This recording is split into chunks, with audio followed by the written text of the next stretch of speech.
Elon Musk కు చెందిన space X సంస్థ అమెరికాలో ఎంతో ప్రతిష్టాత్మకంగా భావించి చేపట్టిన ప్రయోగంలో అనూహ్య ఘటన జరిగింది.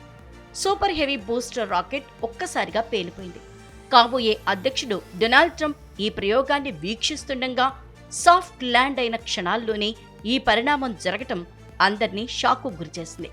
బుధవారం ఉదయం south Texas star base centre నుంచి స్పేస్ ఎక్స్ ఈ ప్రయోగం నిర్వహించింది.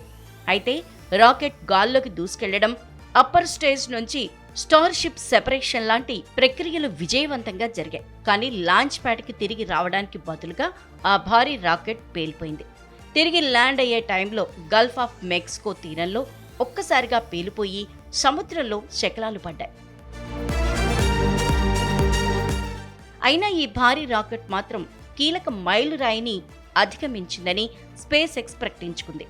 తాము అనుకున్నట్లే స్టార్ షిప్ అప్పర్ స్టేజ్ నుంచి విడిపోయిందని, 65 నిమిషాల తర్వాత పసిఫిక్ మహాసముద్రంలో దిగిందని తెలిపింది. కాగా ఈ జైంట్ రాకెట్తో 6 సార్లు ప్రయోగం నిర్వహించగా స్టార్ షిప్ వెహికల్ సురక్షితంగా ల్యాండ్ కావడం ఇది రెండోసారి. గత నెల స్పేస్ ఎక్స్ సంస్థ భారీ స్టార్ షిప్ రాకెట్ బూస్టర్ను విజయవంతంగా ప్రయోగించింది. ఈ స్టార్ షిప్ నింగిలోకి దూసుకెళ్లడంతో పాటు లాంచ్ ప్యాడ్ సురక్షితంగా చేరుకుంది. దీంతో ఇది ఓ ఇంజనీరింగ్ అద్భుతంగా ప్రపంచవ్యాప్తంగా ప్రశంసలు అందాయి. అమెరికా అధ్యక్ష ఎన్నికల్లో డొనాల్డ్ ట్రంప్ విజయంలో మస్క్ కీలక పాత్ర పోషించారు.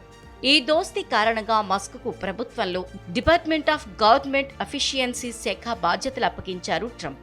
అందుకే ఇవాళ స్వయంగా దాదాపు 400 అడుగుల ఎత్తైన రాకెట్ ప్రయోగాన్ని డొనాల్డ్ ట్రంప్ వీక్షించారు. ఈ ప్రయోగానికి ముందు తాను స్పేస్ ఎక్స్ రాకెట్ ప్రయోగం వీక్షించేందుకు వెళ్తున్నట్లు ట్రంప్ సోషల్ మీడియా వేదికగా తెలిపారు. నేను గ్రేట్ స్టేట్ ఆఫ్ టెక్సాస్లో స్పేస్ ఎక్స్ సంస్థ ప్రయోగిస్తున్న రాకెట్ ప్రయోగాన్ని చూడటానికి వెళ్తున్నాను. మస్క్కు మంచి జరగాలని ఆకాంక్షిస్తున్నా అని రాసుకొచ్చారు. ఈ ప్రయోగాన్ని డొనాల్డ్ ట్రంప్ జూనియర్తో సహా పలువురు రిపబ్లికన్ నాయకులు ప్రత్యక్షంగా వీక్షించారు.